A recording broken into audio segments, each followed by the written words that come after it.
ข็บตุ๊บมาเข็บตุ๊บไปมาไงมาเข็บโป๊ปลามาแล้วมาเข็บตุ๊บโป๊ไปละนั่นก็มาไงดู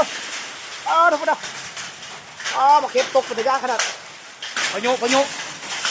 นนำมาเข็บนะไปไปละโป๊ปลา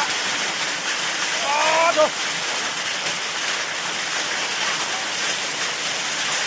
ประหยัดมันก็เก็บตกประหยัดหมดเลยนะเต็มพื้นขาวจะมันไม่แต่มาเก็บแล้วเด้อพี่นะดูนะ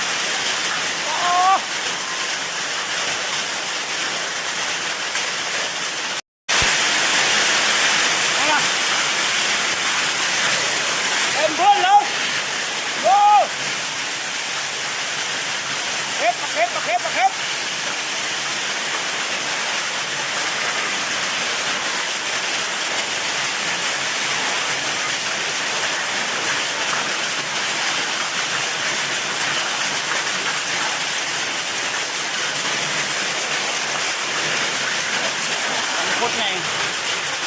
พูดไง